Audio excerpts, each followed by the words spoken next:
which is that I was communicating with a former PhD advisee of mine who now teaches in the UK, and he quipped when he heard that I was coming to do this. He said he imagined that I would be focusing more on the barbarism side of things, and indeed, I think I might. And so great might my inclination be to avoid the civilized that I should confess that until this invitation, I had never seen Kenneth Clark's famous series, although the Berger response has become somewhat familiar to me in my own art historical training. So I may have perhaps understood slightly differently the stakes of our conversation today.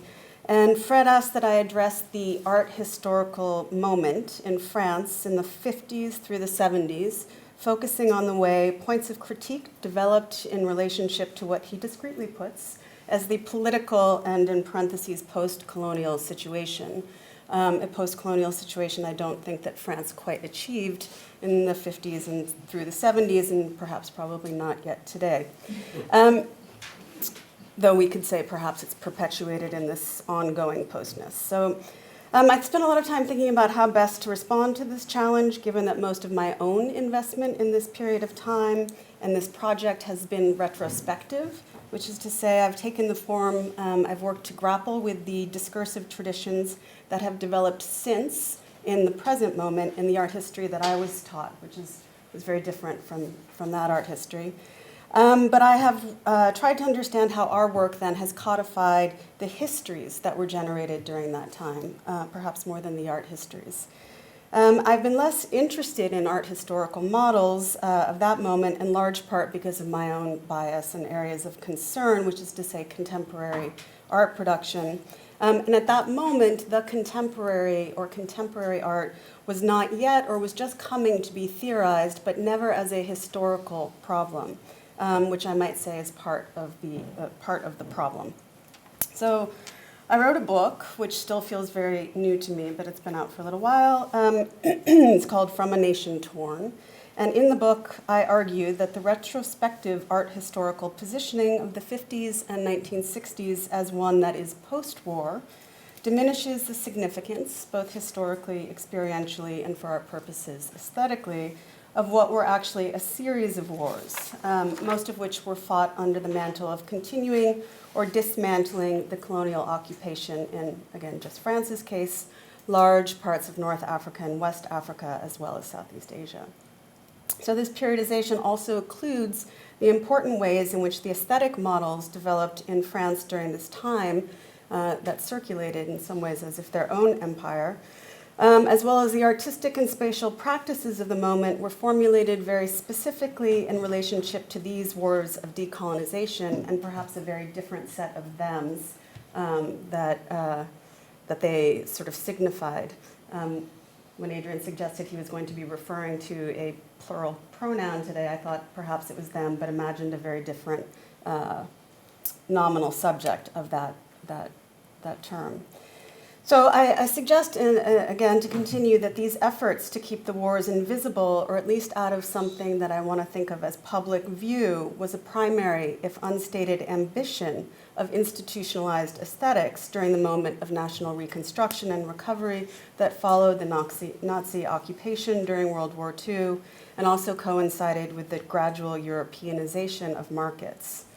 Our own art historical discourse, I argue, therefore reduplicates the efforts made at that time, which is to say in the 1940s through the 1960s, to obscure, in fact, that historical present as something that was both historical and present, and also to say visible and experienceable.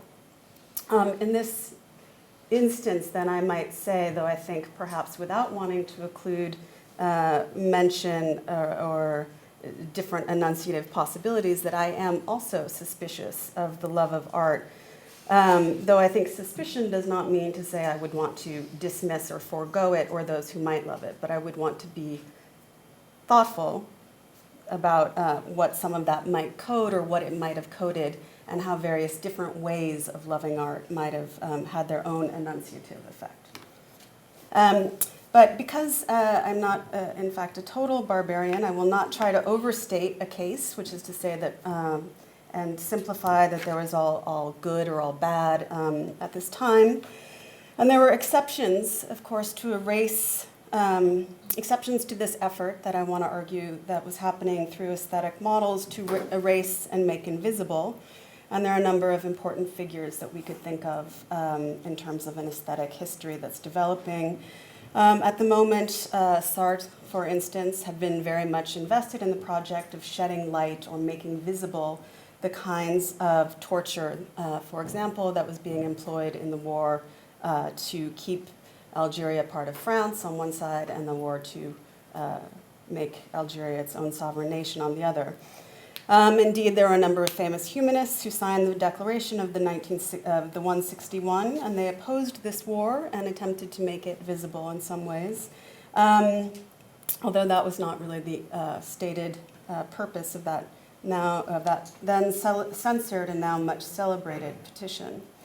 But such efforts, I argue, in thinking about history, had a lot more to do with the defense of a kind of French republicanism and a denunciation of the fascism that had characterized the occupation of France and Vichy, and condemning the war, the tactics used to fight it, or the colonization that had produced it was, in other words, still to defend France in a kind of individualist expression.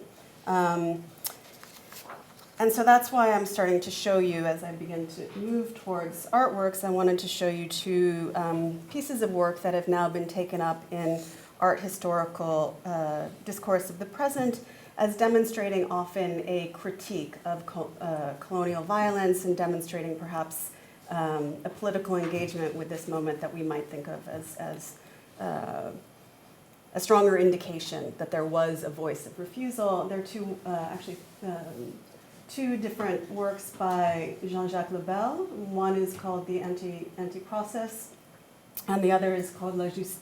Sorry, I'm not showing you that one.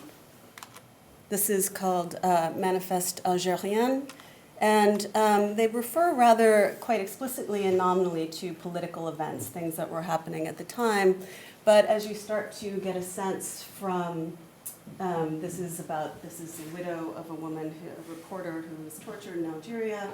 This is about trials that were being prosecuted against various resistors in France, but yet we see their manifestation in these kinds of orgiastic happenings, where the idea of an anti-trial or resistance to a state model ends up being about the expression of an individual liberty, which, not to reduce to a good or a bad, ends up including, again, a certain voice of a them, for example.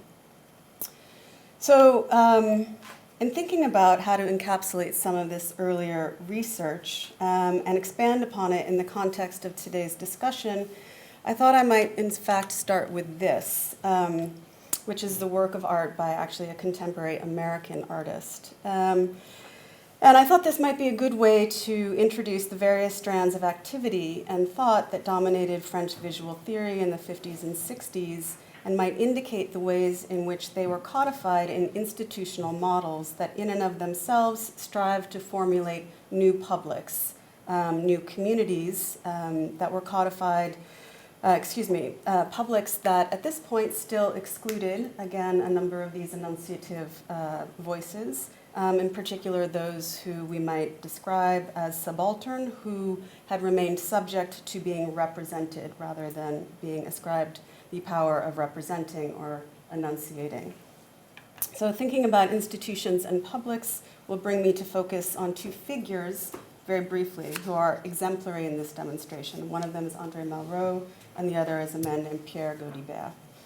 So the work that I'm showing here is, it's called the Algerian Annex, and it was made in 1989 for an exhibition called Images Critiques that was curated by Béatrice Perron at the Museum of the Modern Art of the City of Paris, one of the institutions that I touch on later in thinking about Pierre Gaudibert's work.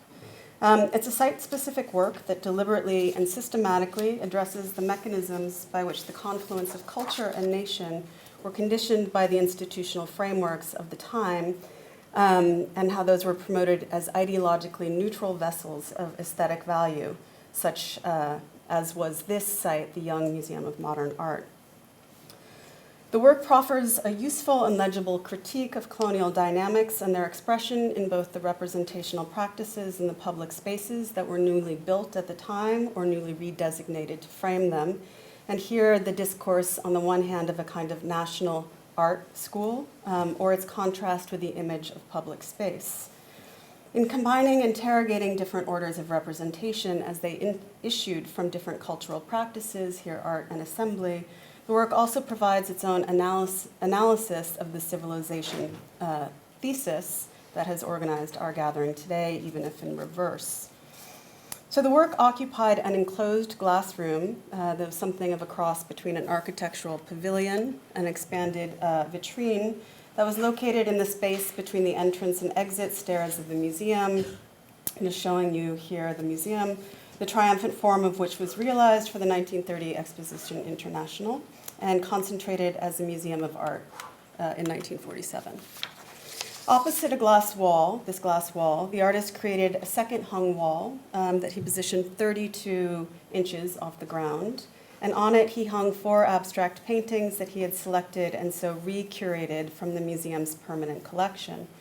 They were made by prominent painters such as Hans Hartung, Simon Antaille, Jean Degotex, and Pierre Soulages in the period between the end of World War II and the beginning of the Algerian War of Independence.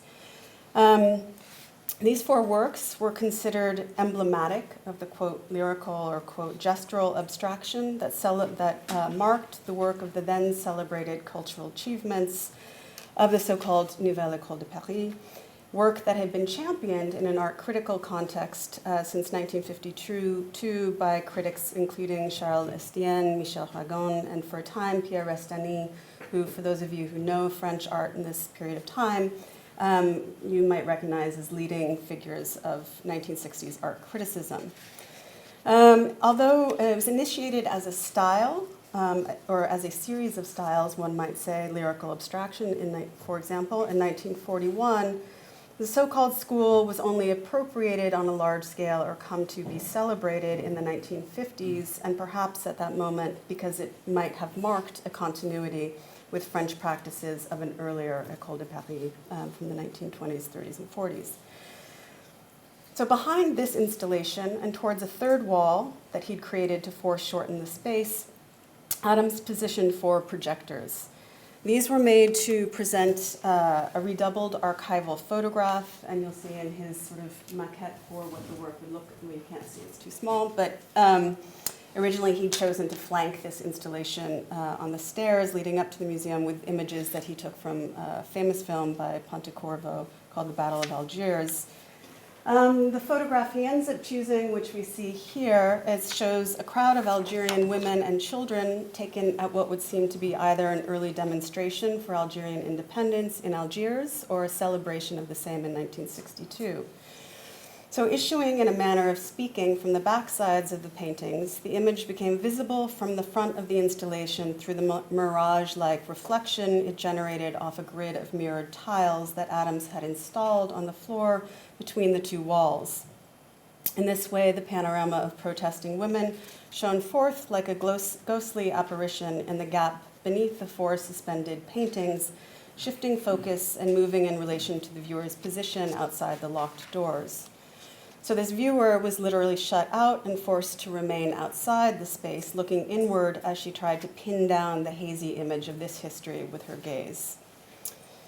By juxtaposing these women and children in the midst of claiming their rights to sovereignty with the revered abstraction of 4 male modernists, Adams' works asks what sort of vision the institutional space foments, and in particular, how it did so in the very space of this museum that had been nationalized again as a museum of modern art in 1947, and then conjoined with a city-sponsored institution of modern art that we now know this building to host since 1977, when the national end of the collection was transferred to the Pompidou Center. So insofar as the orders of colonialism and decolonization range in variance with those of art and popular representations, Adams' work would seem to suggest that, at least in the context of history cultivated at the moment by this museum, the Museum of Modern Art of the City of Paris, the relationship between culture and context was and remains a distinctly negative one. By juxtaposing the sealed, hermetic space of the reflective, floored, glass-enclosed museum with that of this distorted and chaotic cityscape pictured and here multiplied in the photographic image of the Algerian women, Adams's installation alludes to the institution's usual exemption of external urban spaces, especially those of public protest, even as its architecture depends on and has traditionally participated in the formation of those very same spaces. This is something that we see as more reversed today, and some of the practices I won't get to talk about a lot in the 1960s and 70s tried to reverse, and we might say that they in fact ended up having the same kinds of exclusionary consequences in some ways. Well, I'll leave that. So the work also forcibly reminds us of the exemption of the many invisible subjects from the repertoire of representations within the museum and the histories it constructs of what and who constitutes culture, and then by extension here today, civilization. So these are precisely the conditions of the standardized art historical discourse that emerges from France at the time and develops to this day in constructions of national lineage, to the point that we can even be talking about specifically French or British or German models of art historical discourse or even art making. And exclusion, develops in the construction of national lineage at the exclusion of all other kinds of ways that one might theorize not only the high art objects that the discourse of both Clark and Berger have revered, but also the other efforts to theorize visual, spatial, and public components that in their aggregate make what we call art. So in reminding us of the absent historical content of the high modernist abstraction that dominates the paintings he reframes and their rather short-lived reception as representative of a specifically French mode of production, Adams's work introduces an art historical lesson by stressing the context in which these works were made and celebrated. Here, context, and indeed content, or lack thereof, are not wielded as interpretive tools, but as ones that aim to undo the logic upon which such context and content were generated, and by which they became historical. So it's to this historical turn that I now turn with a few words about André Malraux and Pierre Gaudi, who from different political ends of the spectrum were engaged in this process. There are, of course, a number of other figures that we could consider, but I've chosen these two because the one, André Malraux, was responsible for, or made to be at least the nominal representation of the codification and consolidation of culture as a professional and national problem at the start of the Fifth Republic in 1958, a republic tasked with resolving a problem of decolonization. So nominally, we should also note that a national cultural project was already different or diverged from the civilizing missions, quote unquote, that had been used to justify the colonial period and the occupation of foreign lands, broadly speaking. So Malraux, named France's first minister in charge of culture in 1959, engaged on a wide sweep of cultural projects such as the distributed network of small museums and houses of culture that he established throughout the 1960s around France. And these, Christian Ross and a number of other critics and theorists have described as quote unquote colonizing the provinces with a sea of administrators and bureaucrats who were in need of work fresh from their return at their colonial posts. It was, as she and many others have described, a kind of civilizing mission redoubled, one that tried to bring the objects of high culture or an exclusively cultural form of civilization to masses at large throughout the country. Funds for this project had been diverted from education ministries and various ministries of public information that had been collapsed into the single dossier of culture under Malraux's position. So I agree with these assessments, and their histories are great, and I refer you to read them. But I'm more interested in the effects of this culture that were propagated in these centers and the formulation specifically of the visual, upon which at least that aspect of their programming depended. And so in this, I want to think about Malraux's aesthetics and what the model of not quite an art history, but a way of thinking about image and its relationship to history that comes from his writings, his pre-governmental ministerial projects, and then get imposed, I would say, or endeavored to be imposed on spaces, both urban and museal. So, and so this is a huge task that I can't rehearse entirely right now, but I want to give you some demonstration of it. I want to think about these aesthetics as they were articulated in a book that he wrote called Les Voix de Silence, translated The Voices of Silence. And it's often considered as an exemplum of a sort of French modernist image theorizing in its teleological defense of abstraction, specifically French abstraction, and decontextualization. This has, I think, much more to do with the history of art, much less to do with the history of art, than the history of the image or the picture that render the art objects amassed into an imaginary collection that Malraux fetishizes as something like belonging to a social unconscious. The pictures and the images that render these works representations and yet also new realities. And here I'll go to these.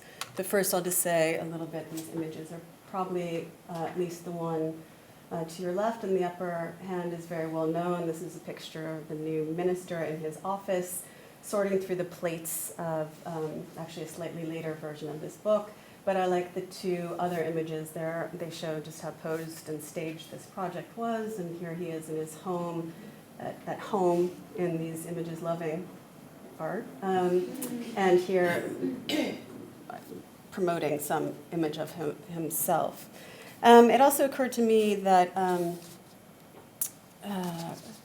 when Adrian was talking, there is something about this project. It's being, in some ways, recuperated right now or returned to by a number of people, and it's not significantly unlike, to a certain degree, the historical model that is articulated in the Bazin text, and does espouse a kind of timelessness that has to do with producing a love of art or an essential quality of art. And I think that's something that is not without its political motivations at the time or its ideological undercurrents, and certainly is perhaps also not as well as what it is that time has come to mean in the world continues to change. So in this treatise on the Imaginary Museum, first drafted in 1947, revised several times, along with other various treatises, and then codified in the Voices of Silence from 1951. The vast repository of images that he collects, many of which, of course, documented works that had been taken from various moments of imperial relation to foreign lands, are described by Malraux in a language that a Byzantinist and curator at the Louvre, his name is Georges Dutuit, he's also a very close friend of Samuel Beckett. He noted in a 1951 response to this book that it was replete with a language of not, in fact, love for these images, well, there's that too, but a rhetoric of violence. Just as these images were often violently rendered from their context. And by that, I mean not only the objects they're documenting, but the particular use of the fragment to represent larger works. In the book, Malraux describes images as tearing, as conquering, as transforming, as making and demanding submission, often the submission of the viewer. So in his assessment of what an imaginary museum made of such images, photographic images, would do, Malraux describes it as producing, in fact, a historical knowledge, or producing, rather, the necessary conclusion that historical knowledge, at least insofar as it concerns images, is superficial, quote, superficial and unnecessary in the appreciation of a stream of style and aesthetic assimilation. He writes, quote, Count Duke Olivares has become pure Velasquez, and what do we care if the man with a helmet or a man with a glove, who that man may have been in real life? For us, their names are Rembrandt and Titian, a sort of reiteration of it doesn't matter what is being depicted, it matters who made it. Similarly, the fragment of an African figurine becomes demonstrative of the cropped and edited stylistic embellishment of an abstract flourish, and so too does a detail of a medieval chapel become representative abstraction through a similitude that is cultivated by their reproduction as photographic fragments. In this, the whole argument and the model of vision that Malraux would come to impose as Minister of Culture, here I'm just going to nod to one of his impositions, which is the restoration programs for the city of Paris. That aesthetic vision depends on a model of photography, a medium that he strips in this long treatise of its capacity to document even the art images that it is collecting, to one that in that documentation actually creates. It imposes changes in texture, color, etc. And he uses that model to talk about photography, which had been conceived of at the time or was being theorized as having the capacity to represent, in particular, to represent voices of those, voices and bodies of those who might not otherwise have been seen. Malraux renders photography a medium that is capable of fiction. Is not capable of fiction, which he describes as having a narrative function, but instead it is fictitious, it is constructed, and it tells us essentially the equivalent of lies. So in this, his project reduces the claims that art has on life, as well as the claims that documentary fact has on history. And it might be overstated to suggest that his aesthetic ruminations naturalize the historical occlusions that I have suggested, organized largely in this book, organized French aesthetic and institutional culture in the period.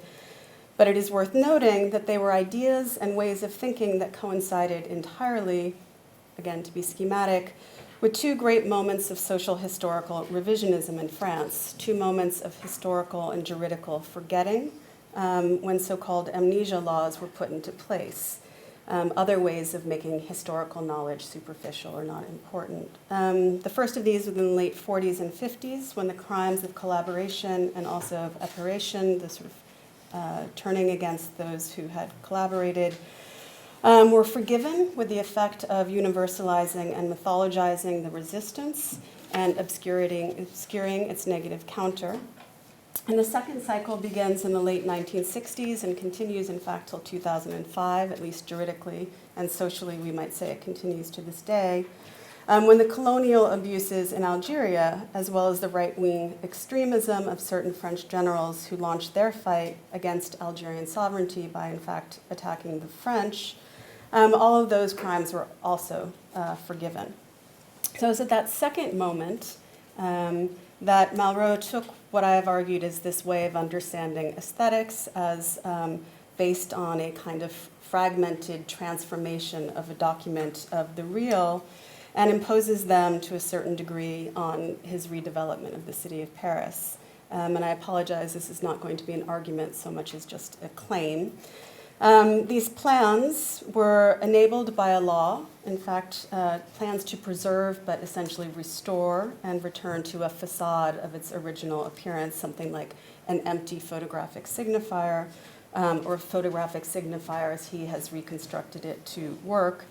The plans were enabled by a law that he put to the legislature where it was passed in the 1960s as bearing his name, that was aimed at and mostly did restore the urban form of the Malraux to the image that it had assumed on the map before the late 18th century, before, that is to say, the colonial period, and what had been revealed by the 1960s as the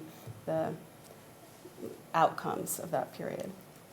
So at the same time, the plan displaced and so removed from view living evidence, to say the bodies of the history that had lived, that continued to exist as sort of signs of this history in certain parts of the city, this in particular. So in Malraux's aesthetics, we see the transition from the page to the museum and the art fair. He skipped this, but also organized the 1959 Biennial of France, Paris, rather, as a way of promoting, again, this site of culture and civilization, perpetuating in France at least as a place that could receive international culture. So we see this transition from the page to the museum and the art fair to the city, where it took its most extreme realization as a grounds on which a certain kind of amnesia might be nationalized, and aesthetics of an erasure and dehistoricization made natural. And there's a lot more that we could say about a kind of architecture or urbanism of erasure and what it means to make invisible not only historical fact, but the contest over what those historical facts have been. But for now, I'll just say that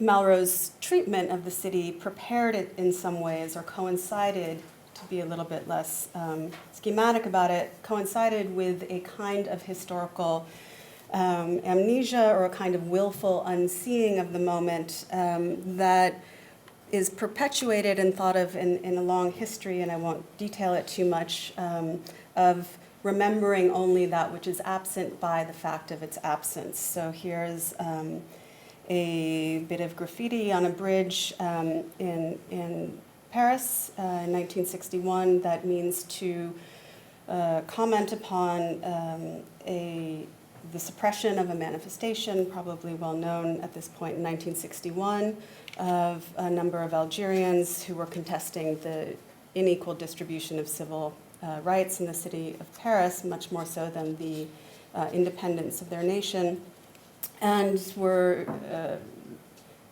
to some significant extent, massacred. And then the efforts to commemorate that massacre end up usually taking the form of absence and talking about bodies that were removed from view rather than reinstantiating those that were on view. So it would seem in some way that the other figure I want to talk about, whose name is Pierre Gaudi, is an entirely different story. He was an art critic of the communist left, and he became a curator of the Museum of the Modern Art of the City of Paris in 1967, where he created the large project, mission, exhibition, strategy series place called ARC, which was Animation, Research, and Confrontation, as a special laboratory in which he aimed to, in the words of Suzanne Paget in his obituary, he aimed to, quote, declass art. Before Gaudi, Paget asserted the museum, and abstractly the museum, not just this one, had been only for an elite class, and what he had tried to do, and she argues he had succeeded, was to open it to all people.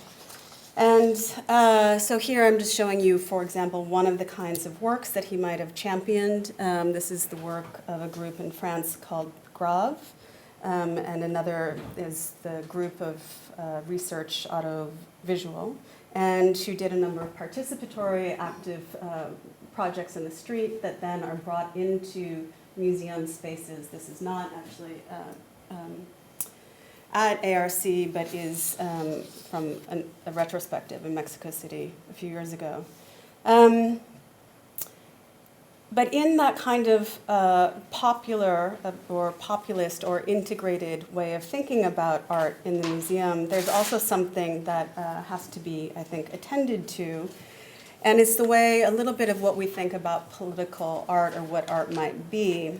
So Gaudi was, I apologize for these images, he's most famous, and the ARC is most famous for what were called political at the time, or controversial shows, like one he mounted in 1969 called the Salon Rouge pour Vietnam, that was meant to show a number of works that contested and opposed the war, that marked a sympathy with some of the fighters in the war in Vietnam. And I'm just showing you an example of one by Rancière. These were works mostly characteristic of a school called the Nouvelle Figuration, New Figuration. And Gaudi was famous for, and ARC became famous for, is mostly remembered now for work like this. And he stayed on doing projects of this nature till 1972, when he was fired, essentially, for his involvement in the critique of a 1972 exhibition that was 12 years of contemporary art in France, often referred to as the Pompidou Show in advance of the Pompidou Center, and critiqued widely for its demonstration of the ways in which culture at that time was being reappropriated by a presidential purpose.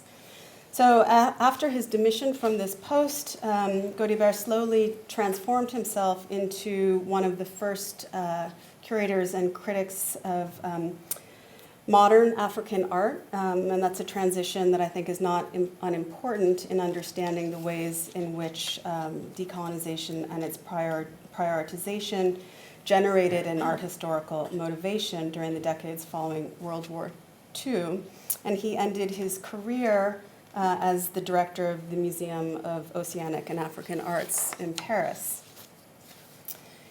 In a recent book called The Visual World of French Theory, Sarah Wilson has made a very compelling case that it was in critical theory that art historical writing and its critique of the, quote, political situation in France, that in this art theory, art history took its most pronounced form, and not only in relationship to contemporary practice. We all know, and she talks briefly about Foucault's writings on Las Meninas, for example, or Bataille on Manet, or as Deleuze, for example, on Bacon, though that's obviously a less historical example.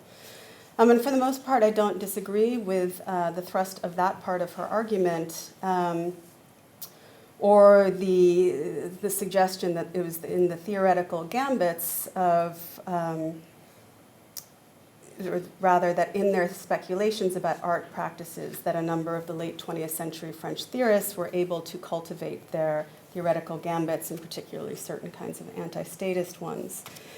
But in a careful defense of the political gambit itself of the new figuration, as opposed to the canonization of its contemporary institutional critique, which we know a little bit better in art histories, at least codified in the United States,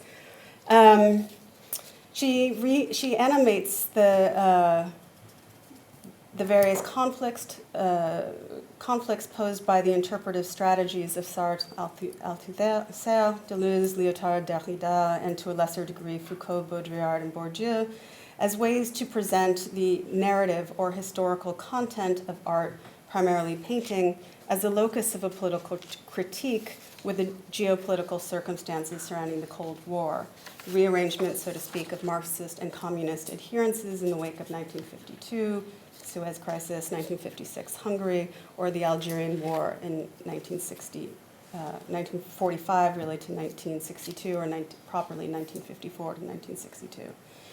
So I'm not here, I just want to say, entirely convinced by the defense in this argument and the weight it places on content, which is to say also that I don't want to prioritize the demonstration or investment in content as one art historical model, as opposed to the aesthetic obscuring of content we see in something like Malraux, because no matter how deliberate the naming or the pointing to or gesturing of political conflict might be, do very little, I think these representations do very little to question the ways that the histories that they are picturing or re-narrativizing have been enabled to be presented. So in other ways, the ways in which they have been allowed to be experienced. Maybe something like from which points of an enunciation they could be articulated or claimed.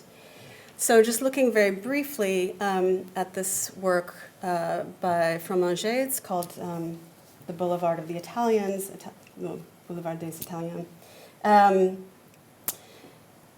Her claim is that this is participating, to roughly put, any certain kind of repoliticization of French art in the 1960s and the ways in which it facilitated certain sorts of theoretical models.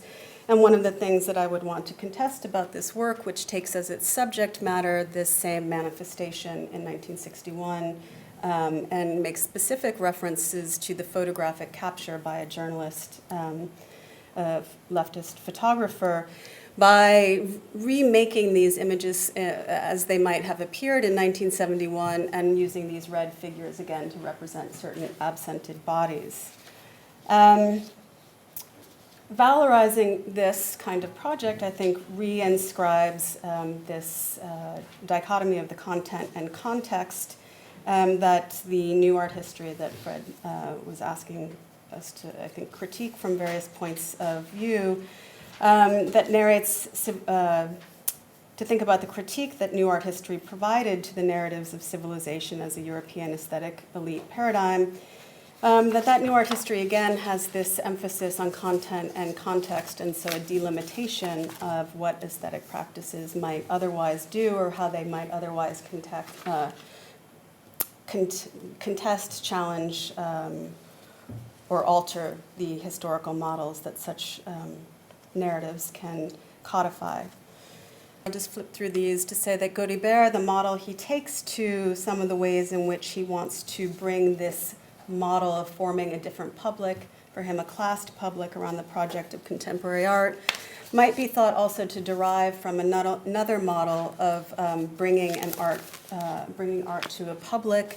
This is in association with a group of paintings and some sculptures that he organized in 1964 to give to the new Algerian state as what he hoped, and others with him hoped, might be its first museum of modern art. And 50 years to this date, these works, which include, again, more of this sort of political art that would come to be the content of what he would curate to a large extent in the ARC. These works, no matter how sympathetic the point of view they present to the Algerian Revolution or Algerian independence, have yet to be amalgamated or brought into what is now actually is the Museum of Modern Art in Algiers. And so I want to just suggest, by way of conclusion, that these two figures tell us a little bit about the flip sides of the same coin, of the way art and art history, at least of the contemporary, were theorized in the 1950s and 60s, which is to say that Malraux was using the image to render history invisible and its erasure natural, and Gaudi was using, likely unwittingly, art to curtail any real purchase on the underlying structures that produced the histories into which it is placed. So thank you.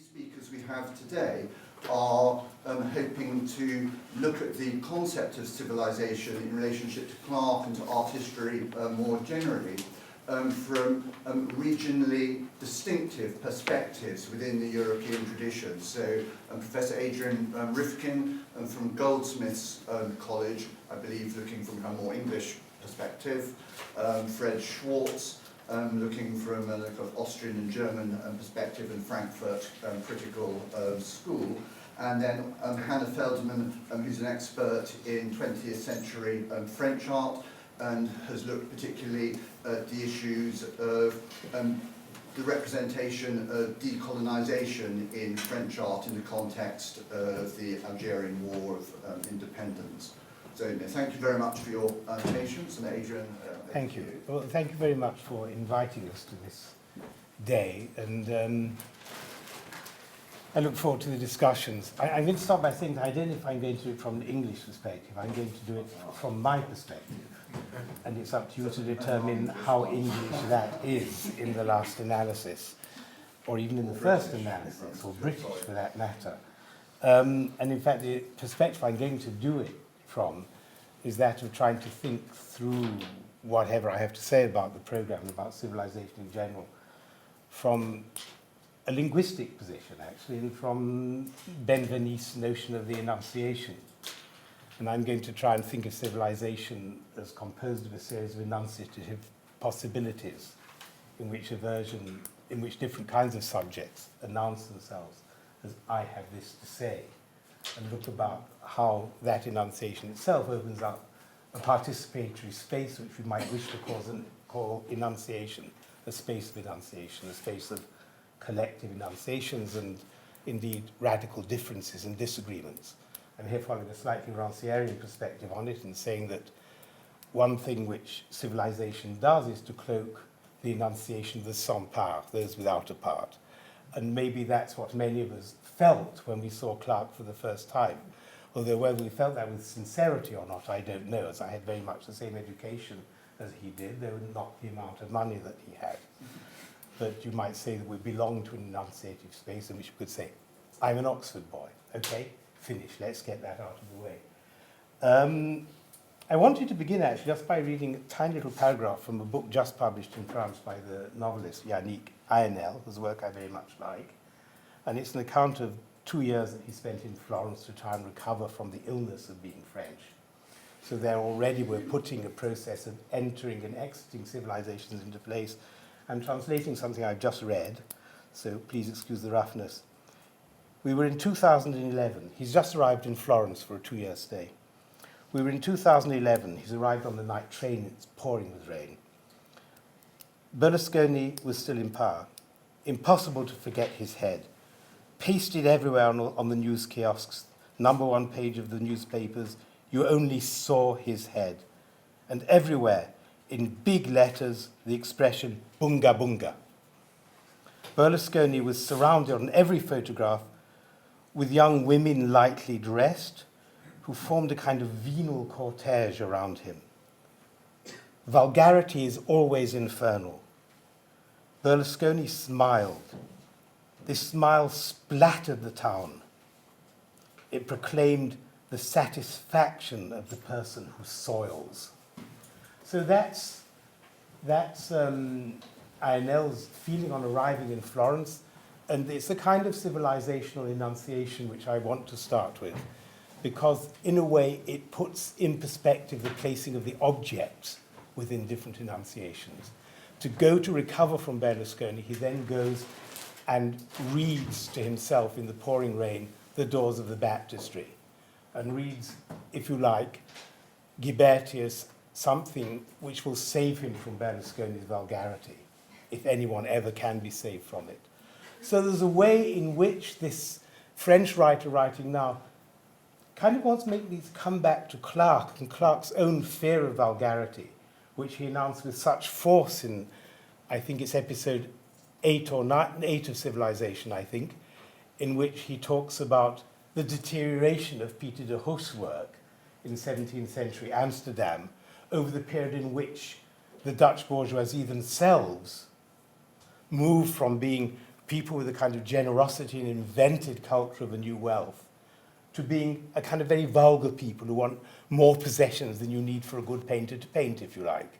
And de Hoof's work over a 10-year period, in some ways for Clarke, records that process of a shift from innovative enunciation, cultural enunciation, to one of vulgar superfetation, if you like. And Clarke is very sensitive to these things. Now, I saw the Clarke when it came out, obviously, and I saw it in black and white. And I only discovered 2 years ago that it was in colour. And that was a bit of a shock. And I saw the John Berger 3 years later, and that was in black and white. And again, 2 years ago, I discovered it was in colour when I was preparing a paper on Berger and looked at it again. So for me, these remain black and white experiences. And they remain experience of a kind of asceticism of an older form of media than we have now. What I'm going to do now is I want to look at a few pictures. I'm going to call them pictures because that's what they are. And I'm going to show you about 3 minutes of extracts from Civilization. And I want to talk about the implications of these for what I'm talking about as being enunciation. In the little poster we've got for this thing, the poster talks about Clarke inventing with this in a particular national framework. He invented his civilization within that framework. And I just wanted to show you this photograph of the late 30s, I guess, of the Clarke couple and the Dali couple standing side by side in evening dress. And to say that this is anything but an image of provincialism. It's an image of the truly rich, truly international, truly famous people. You know, very few celebrities in our own time can get near this level of what I shall for a moment say is the opposite of vulgarity. This is not the vulgarity of Russian oligarchs or British football players. It's something which is entrenched in immeasurably deep layers of wealth, privilege, and, as it happens, achievement in the fields of culture. I think in a way, the big difference between Dali and Clark is that Clark doesn't seem to mind the fact that his crease doesn't fall directly on his knee. But then he's very rich, and he doesn't need to worry about those things. But I also want to point something out to you about how camp Clark and Dali are, how much they are dressed in evening dresses like their wives are. The tailoring is sumptuous, it's body-hugging in parts, it's loose in others. There's something, yes, inherently camp about it, inherently the dress of people who are not concerned about how people think about them or their sexuality. It took a long time for the queer to emerge as such, as belonging to the sans part, if you like, without a part of the gay, of the queer, whatever, in our own period. And certainly that campness which is there in Clark was never there in Berger. Berger's 4 programs of critique of Clark are the straightest, bullying, white male general son you can find. And at every stage of Clark's civilization, you'll find his camper. When you ask me to historically relativize this and say, nonetheless, Clark is a great reaction. And I'm going to say, looking back on it now, we're in a position to say, let's look at what time I started. Should I finish at 22? Would that be okay? That will be fine. Probably a Okay. bit more time than that. Okay. We're in a position to say now, without placing ourselves in the aporetic, if you like, of Berger's riposte to Clark, which I enjoyed as a riposte to Clark, we're in a position to say now that these things are becoming historiographically interesting, historiographically important. It's something I discovered in my own research when I started out working on Ingres in the late 1960s. And there was nothing to read then, if you like. There was very little to read. A lot of the stuff one had to read was stuff written by reactionary academicians in the 1900s, 1920s, 1930s, even 1950s, and it was very dreary. And it was very dreary until you went and looked at the archives of these writers and the archives of the Institut de France and realized, in fact, no, this isn't anthropology, this isn't ethnology, this is a civilization of what a linguistician would have called a kind of very limited form of speech. It looks very sophisticated, but it's an exchange between people who don't need to move outside their endogamous situation. So it's a restricted code. That's what linguistics will call it. What looks like the refined height of civilization, historical commentary, is an extremely restricted code. And in Clark, you see an interesting version of that restricted code, in the way in which it's open to being penetrated by discourses to which it's also hostile. And this is something you're going to see in the 2 extracts I'm going to show from Clark shortly. But it's also why perhaps we took Berger as being such a breaking out of that restriction without perhaps necessarily seeing the extent to which he shares it with Clark.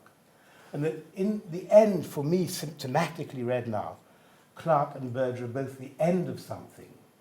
And we weren't able to see the end of that something because in our own attempts as the new art historians, the young art historians, the radical historians of the 1970s, we turned it into syllabus.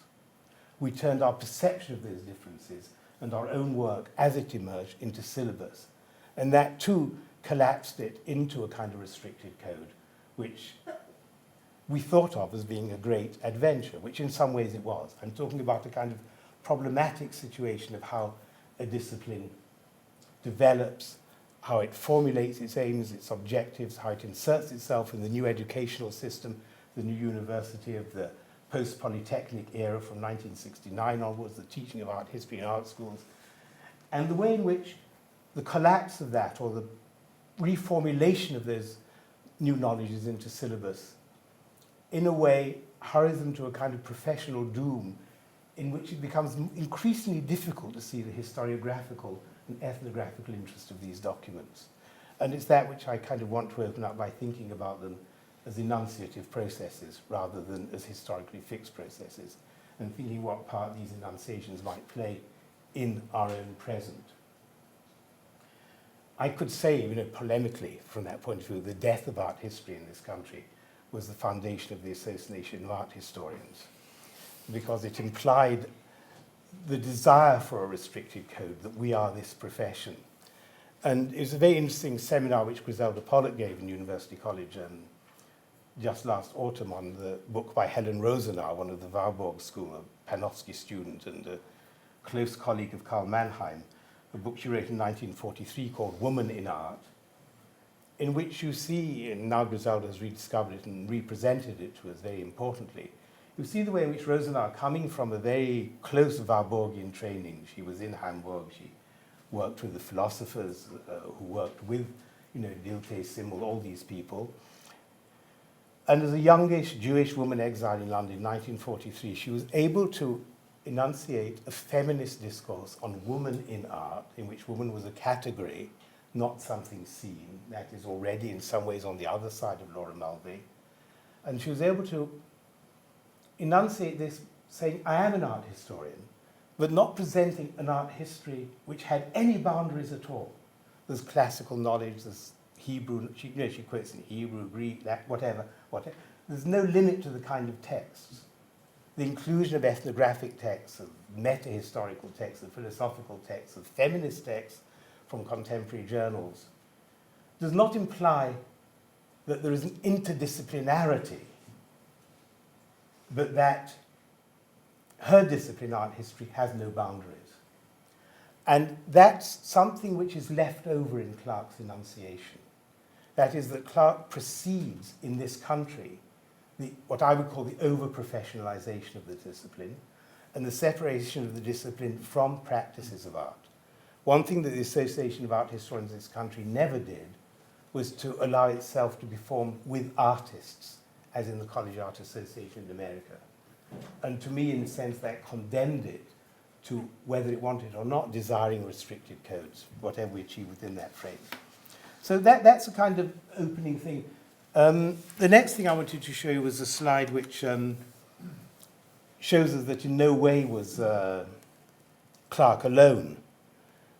The originality attributed in Britain, indeed through the BBC, was a certain kind of petty nationalism which excluded the knowledges which were unfolding in other countries around the use of, the polyframing of the artwork, such as you find in Germain Bazin's Loom of Art, which this is the 1962 New York edition, which I was given in 1966 as a birthday present and kept.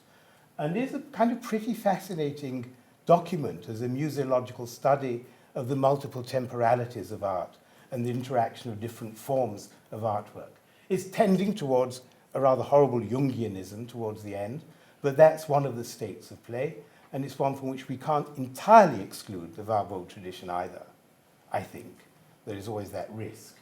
So I wanted to put in place maybe an alternative which would include other French thinkers like René Huyghe, and I think later Anna's going to talk about some of that as well, so I won't carry on. I just want to place Clarke in a slightly post-provincial position. Now I want to look at two extracts, and I hope you'll bear with me. This one's 2 minutes, and the next one is a little bit longer. No, a little bit shorter, actually.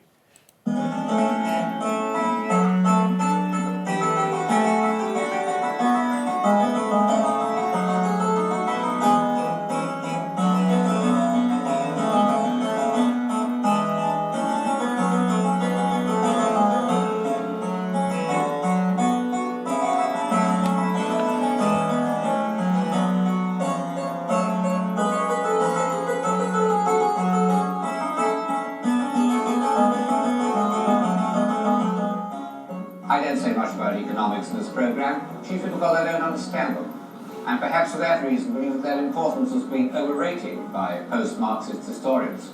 But, of course, there's no doubt that at a certain stage in social development, fluid capital is one of the chief causes of civilization, because it ensures three essential ingredients: leisure, movement, and independence.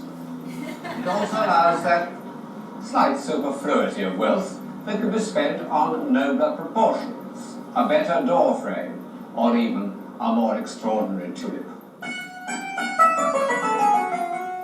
Please allow me 2 minutes digression on the subject of tulips, because it really is rather touching that the first classic example of boom and slump in capitalist economy should have been not sugar, nor railways, nor oil, but tulips. It shows how the 17th century Dutch combined their two chief enthusiasms, scientific investigation and visual delight.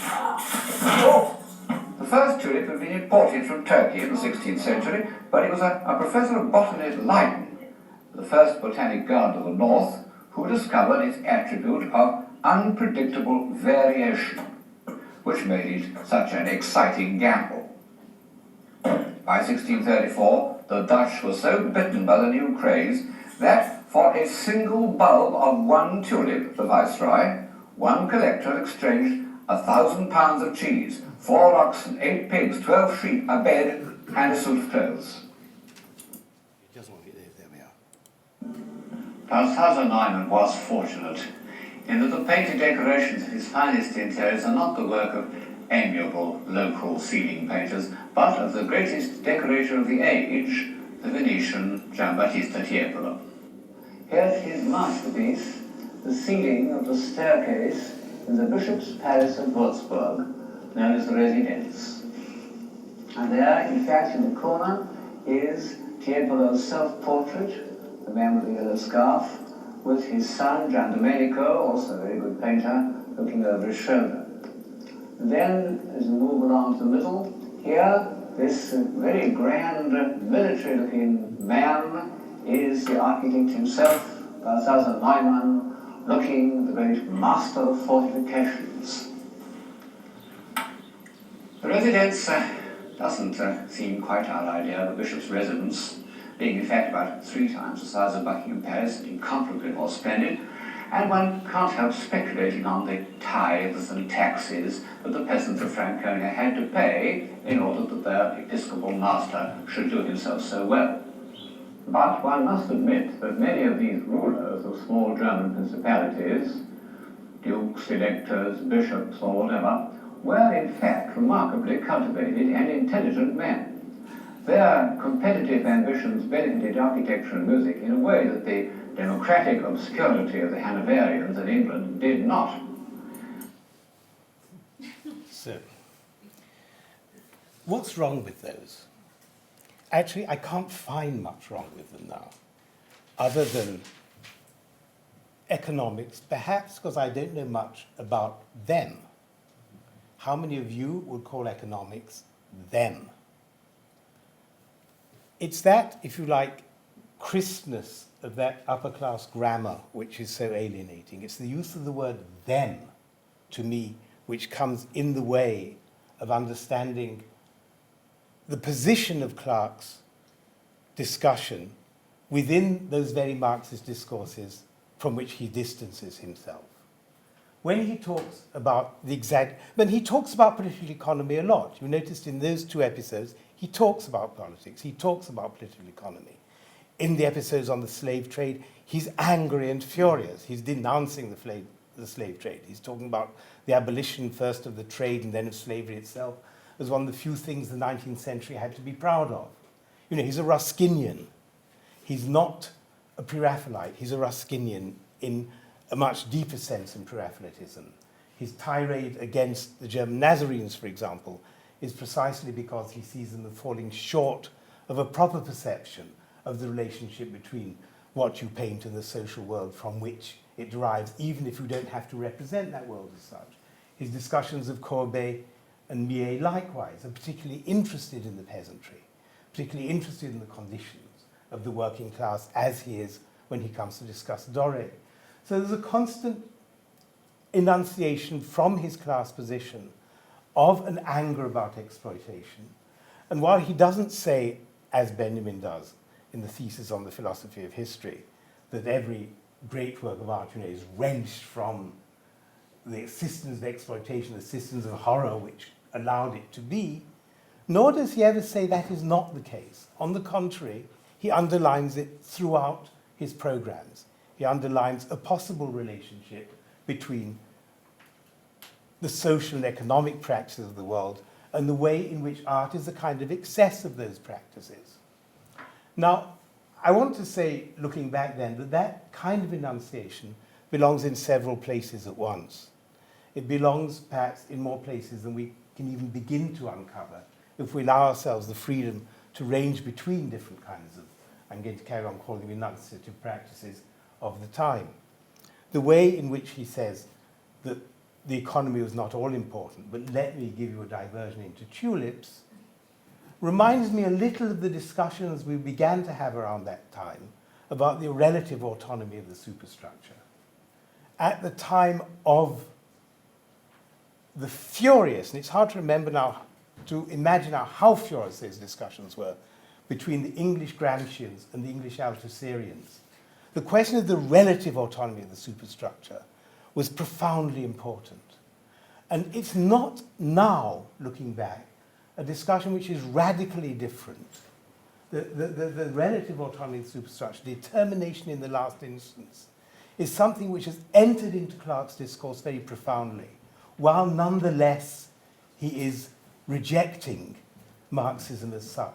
Just as his freedom to juxtapose images, sounds, different periods of history with each other, to flash between periods, is something which he himself proclaimed to have learned from Warburg's last lecture at the Hertziana in 1929.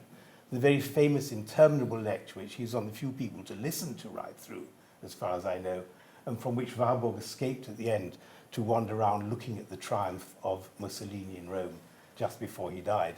A same kind of gloomy fear of the end of civilization, which is something which Clarke also fears in the wake of the First World War, in the face of the two world wars, let it be said. So maybe in this very blandness of Clarke, we have to look for an après-coup, an effect after the event of a kind of Warburgian sensibility, which we would wish to reject completely, because our own contemporary forms of attachment to, and might I say even fetishism for Warburg, who was no more socially progressive than Clarke was in his time. If you read the main study of Warburg's relationship with the city of Hamburg, he's a conservative, he's a banker's son, he's not a radical. There isn't an ounce of radicality in his social makeup, as far as I can see. So let's say here that this text is part of another text, it's part of another loom of art, if you want to borrow Germain Bazin's phrase, which I think we're beginning to become in a position to read. Why can we read it and how can we read it now? I think it's because of other enunciated possibilities which, even as Clarke made these programs, were being unleashed in Paris, which is the theory of text around the group tel quel, around the work of Christeva, the work of Derrida and others, which was something which was available neither to Clarke nor to the Marxist art historians at that stage, nor indeed was available to the previous generation of Warburgians, whether Warburg himself or Windt or Rosenau. They had no notion of text in that sense. They had no notion of the meaning being beyond the phrase, the meaning emerging in symptom, in quite the way that we had once we came to know the work of Christeva. So even as Clarke was saying these things, the fragility of the enunciative process was being theoretically interrogated in a way that would take us years to learn before we could bring it back to this text, as see it as part of the process of its time in a way much richer than the knee-jerk reaction of the Bergery text against that. And let it be said, if there is one text in which there is no space for overdetermination, it's Berger's ways of seeing. You can go through it time and time again, and the vulgarity of the politics-economy artwork link-up is staggering. Let me take one example. There's one point where he says you must be suspicious of the love of art, and he shows you a film made by Clarke, actually, or made at Clarke's request, of Myra Hess in the famous wartime concerts in the National Gallery in London. Myra Hess playing with the London, whichever orchestra it was, and the audience listening devotedly to the sound of freedom in the form, which is a Mozart concerto, I think. Pretty well played, actually, for the time. And there, of course, are the Clarkes in the front row, looking like that. Then he cuts to Furtwängler, playing Beethoven's Ninth for the Nazis in Berlin in 1943, and of course Goebbels and his wife are sitting exactly in the same position as Clarke and Mrs. Clarke in the audience. And he says, therefore you must beware of the love of art. It's not a good conclusion. It's not a good conclusion for a number of reasons, one of which was it excludes the enunciation, I have fallen in love. It excludes the notion, I love. It short-circuits the work of someone like Deleuze on Spinoza, of whom Clarke is very aware, who actually says we don't do anything unless we love it. So are we going to take a side, or are we going to look at the a side one way or another? We're going to take, yes, one side rather than another, or are we going to kind of put ourselves in the different possible enunciative positions and explore how they feel and how they, if you like, produce our own capacity to do our work? And here I think the question of love and art is one on which one can say that Berger missed by a long shot. Of course he had to, because he had to take a position on this. But if, say, you take a book which has been so important on our own epoch, like Deleuze and Guattari's Mille Plateaux, there isn't a text or musical score or figure that they cite in that which is not one that they've chosen because they love it. Which is one reason I can't read that book peacefully, because I don't love anything they do. In fact, I hate almost all of it, including, I have to say, Kafka and Schumann. But that's another story. Those are some of the terrains on which we need to exercise our thought. And I think I need to stop, actually, because really it's time to stop. But I really do think that now when we come back to this question of civilization, we have to look at it as, if you like, an access into an enunciative process, which our own work has done something to hide, but which we should put ourselves in a position to discover. And we have to see that if civilization is to be remade, it must not at any cost be one voice. It can only be a civilization if it's a plurality of discrepant enunciations in our time, and certainly not one that can be made by one person, however good or left or not left or right or wrong they might be. The idea that it should be a single enunciation would be a crime against what we know. Thank you.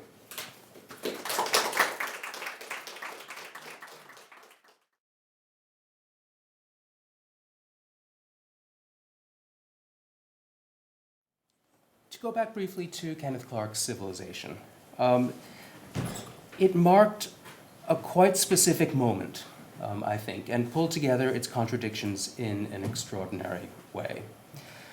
We were presented with a patrician, high cultural view of civilization, but one that was popularized to a mass cultural audience by the latest developments in a medium that was considered radically leveling, which was that of color television, or black and white television, but nonetheless. It put a hegemonic canon of taste, a very elitist cultural, elitist taste or view of culture in palatably personal terms. And also we might want to remind ourselves, it was at the center of political events. They were filming in May 1968 in Paris, right near the demonstrations and the violence. And they complained, actually, that that was getting in the way of their filming, and the tear gas was making their eyes hurt and making it hard to breathe. So, in other words, they were rendering those important events invisible. They could have recorded them. That wasn't in the script. Okay, it was good television. It was genial and confident, but with a message that seemed strangely, if pleasantly and palatably, elitist. It was exclusionary. It was a little bit smug. And as the events in Paris show us, they were looking in the wrong direction. And they were, quite literally, holding their nose. For these reasons, I think it's quite understandable that it quickly became an object of critique. And John Berger's critique took on that challenge. It was useful in that sense. It was effective. And I think that John Berger's critique has to be understood as important in that way, as Adrian said. Although I'm fascinated by the way Adrian is seeing how that began to close things down, whereas there are things that can be opened up in the Clark series. Okay, but what we're looking at here is the intersection of media and high culture at the end of the 1960s and the beginning of the 1970s. And it's something that had been looked at, and a critique of it had been articulated in the French context by some of the things that Hannah has just shown us, but also by Barthes's Mythologies, published in 1957, although that didn't thematize the issue of television as much as the print media. In the German context, which is my own area of research, one might look to Horkheimer and Adorno's Dialectic of Enlightenment, which also thematized, well, radio, but mostly the print media. No, radio every bit as much. But wasn't actually being read terribly much in Germany at the time. So it didn't really form the focus of a large-scale critique until about that moment or a little bit later. But I think its moment was yet to come then. Berger also had a sharper focus on the issue of gender and certainly media. But I was trying to think about how the intersection of media and high culture was thought about, analyzed, and criticized in Germany at the time. As it turns out, I think that Kenneth Clark's series didn't make much of an impression in Germany. I don't know exactly when it was shown, but probably a year or two later. It was seen as relatively harmless, I think. I began to ask how critique was developed in the German context, and I began to wonder why this happened so very differently. So what I'm going to present to you is not a paper with a specific argument, but just some reflections and a look at a case study, reflections on how the German situation was very, very different. Now, as historians, we're used to local specificity, but the differences of how these critiques of hegemonic notions of culture and how they were mediatized, they are so different that I think they still can surprise us. Okay, so first of all, the vocabulary doesn't match, doesn't work.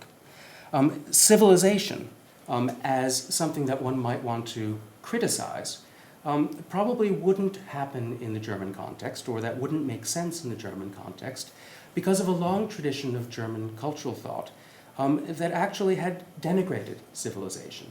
Civilization was considered those material aspects of modernity and technology that a lot of people found soulless and alienating. These are thinkers of culture in Germany in the 19th and 20th centuries. They proposed instead something they called Kultur, or culture, which rejected those aspects of civilization in terms of deeper values, more spiritual values.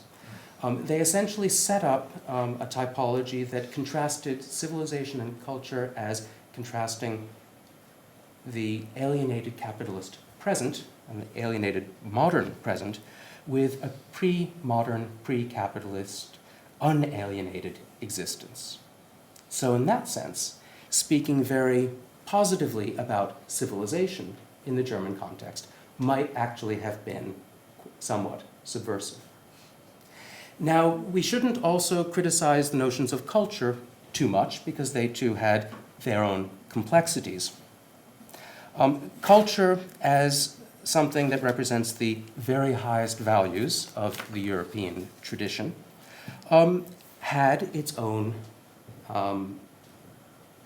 positive valence and liberating valence in a way. And it did so in the 19th century for the German bourgeoisie. The German bourgeoisie was politically disenfranchised and found actually in the areas of culture, or the social areas defined as culture, an area in which they could assert some sort of power, some sort of control. This has a lot to do with the tense and complex relationship between the bourgeoisie and the state in Germany at the time. So though culture came to be something that was instrumentalized by reactionary forces, we can say, in the First World War and the Second World War, it was still quite a fraught term with many different possibilities, all of which had been compressed into quite a short period of time. So all of these terms would have been debated in much different ways in Germany, had they been debated on the basis of a television series like Civilization. Okay, completely different and quite complex situation. So it occurred to me that it would be most helpful to focus on a case study, a particular event where The reactionary seemed to stand against the liberating or the progressive, and in any case, high culture stood against something like its mediatization or popularization. And that event was a revolt, in a way, a scandal, that occurred in the Association of Art Historians of Germany, their conference, in April of 1970. That was the Deutscher Kunsthistorikertag. That was in Cologne, and there a young scholar named Martin Warnke, whom we see on the left, held a session called The Work of Art Between Scholarship and Worldview. And I think it's called Between Scholarship and Worldview because there's a satisfying alliteration in German, otherwise it might have been Between Scholarship and Ideology. Now there he didn't actually attack an elitist view of culture, but rather this specific German situation, a critique of the discipline of art history itself and its deep implication in his country's National Socialist past. Okay, a little bit of prehistory. The student movement in Germany was a very vital and a very prominent and a very public matter. They were protesting against the Western involvement in Vietnam, in Iran, against West German rearmament, but also addressing crucial issues of university reform. Horrible things were happening in the universities. They were about to introduce time limits for how long students could hang around there and study before actually producing something that would be given some sort of diploma. But not to make too light of it, funding was being cut, and students were objecting to the fact that they had absolutely no representation in terms of bureaucratic, administrative, or curricular matters. But the situation of the art historians and people like Martin Warnke was somewhat different from the student movement. We can't simply allied the young generation of art historians that he represented and who spoke in Cologne with the student movement into some broad sense of a new left or progressive forces. The conditions that the art historians were responding to, people like Martin Warnke, were the conditions of what we would now call early career academics. And their situation was quite dire. People who didn't have a chair in the history of art, in other words, anyone below a full professor, really had very little pay at all and was expected to hang around until they somehow, sometime, finally got the call to a proper chair.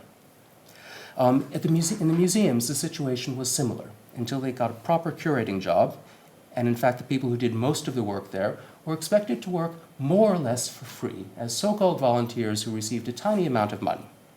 Now, it wasn't only the money that was the issue, but it was also the absolute power of museum directors and of the full professors, the so-called ordinarios, in history of art, who determined who would be hired and who wouldn't be hired, who also determined what could be published and what couldn't. In other words, they acted as censors to art historical scholarship in a quite powerful way.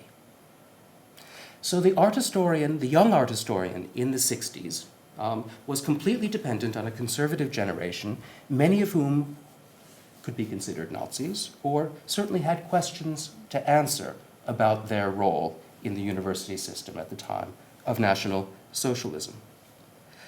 It was a closed, conservative world of patronage, grace, and favor, and it was described by people at the time as a pre-democratic situation. Now, to call something pre-democratic in Germany is interesting. West Germany was designed in a way to be a democratic state, but democracy wasn't really something that had the commitment of a lot of people in the Federal Republic of Germany.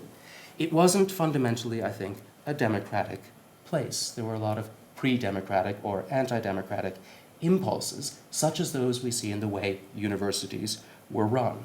And it's for this reason that Willy Brandt, when he became chancellor, when he ran for election in 1969, his platform was Mehr Demokratie wagen. We have to gamble on a bit more democracy. That was very much a challenge still in the late 1960s. All right, so the university was a highly politicized place, not simply in the sense that there were a lot of people there who had strong political views and were willing to take action on them, but the whole terrain of higher education and the museums, similarly, was a very complex political matter. Okay, what happened in terms of the art historians was they founded an association called the Ulm Association, the Ulmer Verein, and this was particularly for early career art historians. So it wasn't part of the student movement, and for the first few years, students were not allowed to join. The association was formed after the Association of Art Historians, run by the established scholars, refused to put matters of curricular and professional reform on the agenda of their meeting in 1968. Okay, so again, not part of a broad student movement, but quite specific issues.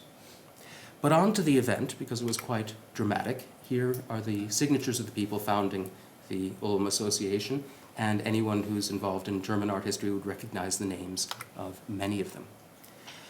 But the event itself, this conference session, and here I'm showing you how it was published later in 1970, so quite quickly, in fact. The young art historians wanted their own session. They wanted a session where they could decide what would be presented.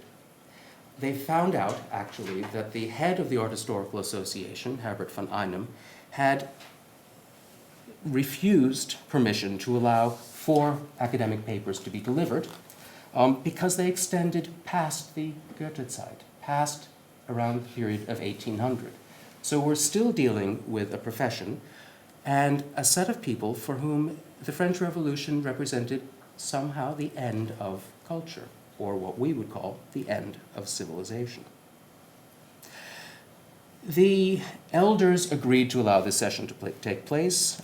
They went back on it, but it finally happened, but it happened at a time scheduled when other sessions were also going on that would have been of interest to young art historians, but it was well attended. Okay, what was criticized by the 6 members of this session was the role of not art, but of the history of art in society.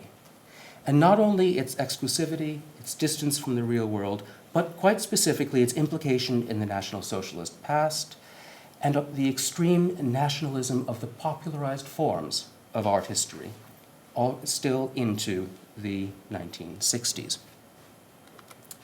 The first presentation, not the first presentation, but one of the most important of the presentations was by Martin Warnke himself. And he looked at the popularization of art historical literature, in other words, the public face of the discipline. Not its elitism, but what it actually did when it did engage with the public. So he considered literature of the kind that I'm showing you here, Reklamhefte, the so-called blue books, as you see in the lower right-hand corner, popular art historical literature. And he looked at only the ones that were either republished or newly published after the Second World War, as a way of saying that these things aren't just a continuation, but are a matter of current concern. He looked closely at the rhetoric and the metaphorics of this literature. And he started his talk by pointing out some of the worst examples of kitsch that one might imagine. But very quickly he moved on to something that was much more dangerous. He moved on to point out extraordinary examples of militaristic, and one might be tempted to say, fascist rhetoric. And these were not only isolated examples, but seemed to color the whole tenor of this literature that was still being actively published. He pointed to phrases such as artworks where there was a, quote, rigorous subordination of the individual element in the interests of the whole.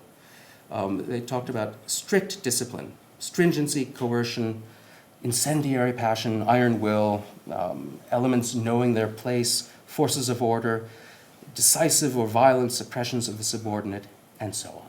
So he pointed, in other words, to the metaphorics of power, domination, subordination, compulsion, and discipline. And though he didn't name names, many of the authors were in the room at the time. The other dramatic paper was by Bertolt Hinz, which considered the ideological appropriation of the so-called Bamberg rider, an iconic piece of 12th century sculpture. Hadn't always been iconic. It turns out it was iconic from about 1900. It was a relatively minor piece of sculpture, fairly clearly derived from figures that appear in Reims and Chartres, but came to become a symbol of everything that was German about German art. So the dependence on the French precedents came to be a site where people could point out those huge differences, they said, between the French examples and the German ones. There was plenty of kitsch, but also quite blood-curdling rhetoric in this material, still published after the war, where they speak about this figure with its clear, decisive gaze into the distance, towards the east, a gaze that expressed the sovereign drive of expansion, and so on. So in other words, pointing out this continuity of the Nazi rhetoric, the National Socialist rhetoric of Lebensraum, with a Cold War rhetoric. It was completely seamless. Okay. The discussion was highly emotional and quite bitter. In particular, one scholar, Wolfgang Schöne, the author of some of these volumes, recognized the passages that he'd written. He responded, he tried trivializing, explaining away, defending his work, then dismissing the charges, attacking the approach, and then later on he tried bullying. He wrote a letter to Warnke saying, quote, "With the unbelievably dirty methods of your paper, you have, in my judgment, left the area of scholarship for the field of pseudo-academic demagogy of an ultra-left sort and a slanderous and defaming nature," end quote. He also threatened, through himself and other emissaries, legal action against this poor young scholar. Okay, the issue was a matter of a certain kind of non-simultaneity. The presence in a democratic society of art historians in positions of quite considerable power, who had been National Socialists. There was Wolfgang Schöne.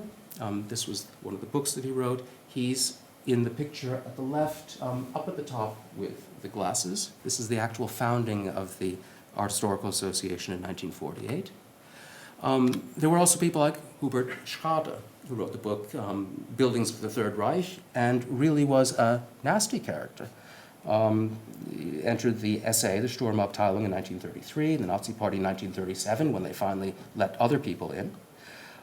So someone who seamlessly went into a chair in Tübingen in 1954. And then there's the case of Hans Zaidel, who was a Nazi when it was still illegal to be a Nazi in Austria. An extremely enthusiastic follower of Hitler. And what the young art historians actually hadn't uncovered at the time were bits of evidence such as this with Hans Zadelmeyer's Hitler greetings. Things like that they were beginning to discover but actually had been unaware of even when they had this session. Okay, so this was a culture that wasn't considered just privileged, but fundamentally and completely poisoned. And they were scandalized by the slowness of art history to address this. And these matters had become addressed a little bit earlier in other disciplines. Now, these might seem like matters that would be passed over in silence by the rest of Germany, but they were a scandal. Sorry, that's another figure. These were reported on. This session was reported on as showing art history in crisis by the National Die Welt. It made it into Der Spiegel here, art history, and there's Bertolt Hinz, scandal for the history of art. These things were public scandals, even though they were matters of university scholars because of the highly politicized nature of university life. Now, there were other ways that things were quite foreign in Germany at the time. Berger probably had to deal with little more than people choosing not to watch him. But after this, in 1972, there were laws passed in Germany that were called the Radikalen Erlass, or the laws against radicals, that made it possible for political radicals, members of legal parties, but considered radical, to be fired from the civil service or not hired. And this also had a profound effect on the discipline. there are 4 major figures in the discipline who had trouble because of this, who either lost their jobs or were not allowed to continue them. A very different situation from the English one. Now, the last thing I want to mention is the role of émigré art historians in this moment, because the issue of the émigrés is folded into this event that I've been focusing on in fascinating but ultimately ambivalent ways. Now, the refugees from Hitler, who were art historians, changed the field in the UK, in the US, and in other countries. And their disappearance from Germany created the preconditions for the generation of full professors in history of art who were still in their places in 1970. So these émigrés had actually opened up these possibilities for them. In his introduction to the published version of this conference, Warnke writes about it in no uncertain terms. This wasn't actually part of the session, but part of the book. Quote, "It might seem that a cause is taking itself more seriously here than it objectively should. In fact, a certain anachronism is undeniable. When quite clever people are now beginning to say that the unrelenting calls for enlightenment are getting tedious, the history of art, still in its long state of self-imposed nonage, begins to look up to date." It's quite a Dornian sort of turn of phrase. The abdication of enlightened impulses can only help a discipline that has long since ceased to respond to such views, most of all since the field relinquished its rational and critical spirit through the emigration of its best representatives during the 1930s. This bloodletting cannot, for the best will in the world, be put right, but the corpse left behind can be inspected in the report of this session. End quote. Okay, he did not mince his words. His way of addressing the issue of the émigrés was to insist that his session be run with one of them. And I'm drawing here on an interview that was carried out by my colleague Mechthild Vend, who's in the audience, who spoke to Martin Warnke quite recently, and this has also been published in another interview just now. Warnke wanted to involve an émigré. He obviously had many to choose from. There were many émigré art historians available. Interestingly, he chose the figure in the middle here, Leopold Ettlinger. Now, Ettlinger was, interesting from our perspective, I think, the Durning-Lawrence Chair in the History of Art at UCL. He is the person who took that chair away from the Slade and formed a proper academic department around it. He had held out in Halle, in Germany, until 1937, and then came to the UK and suffered all of the indignities that refugees did. Internment, working in fields that weren't his own, having to work for projects such as a popular volume on Christmas cards that he wanted nothing to do with, and so on. He co-chaired the session. In the session, he was very supportive of the young art historians and dismissive of the people who were objecting to what they had just heard. He also gave a paper at the session called Art History as History, Kunstgeschichte als Geschichte. And it's a very subtle and very fine critique of the kind of art historiography that had held sway in the 1930s. Hegelian generalizing historiography that looked for internal causes and was easily instrumentalized by people who felt or wanted to assert that nations or peoples have spirits. Okay, a critical essay. However, when he saw the scandal that had erupted around this session, he chose not to publish his contribution with it. He wanted nothing to do with this scandal and the highly visible reaction against the generation of art historians who had served under National Socialism. And that, I think, is quite interesting in getting at the habitus of the emigrants, the way they dealt with the Nazi past quite differently. Many of them refused to return to Germany, but none of them wanted to create any sort of disturbance. None of them wanted to be closely allied with the student protesters or the younger generations. We see this again and again, and the situations are sometimes grotesque. There's Ettlinger's situation. There's the one that happened around Theodor Adorno, when he called in the troops to remove occupying students from the Frankfurt Institute of Social Research. And there's also this figure, Otto von Simpson, a Jewish emigre who was brought back to Germany and held the chair in the Free University in Berlin. Started out as a moderate reformer, but very quickly reacted very strongly against the student movement. Joined what was called, and what is this? It's quite horrible, the Emergency Association for the Defense of a Free University. He called in the police when he was rector of the university to get rid of students. He turned into a kind of establishment figure, despite his own background as someone who had been excluded. We see this again and again, and I think it is just a fascinating aspect of this habitus and the different sort of habitus of the different generations of art historians. Okay, a few very brief final points. This organization, the Ulmer Verein, the Ulm Association, can't be seen in any sort of heroic light, at least not in its early years. I'd mentioned that there was no clear identification of it with the student movement. In fact, for several years, they excluded students from involvement. And one has to say that it's a slightly younger generation than the founders, students, who are actually the driving force behind a more radical agenda in the art historical world. So not so much the generation of Warnke, but the generation of Wolfgang Kemp, Hans Ernst Mittig, and Horst Bredekamp.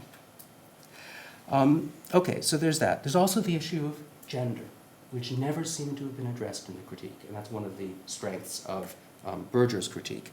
Warnke said in 1990, in 1970, no one, as far as I know, was thinking about the women, interestingly.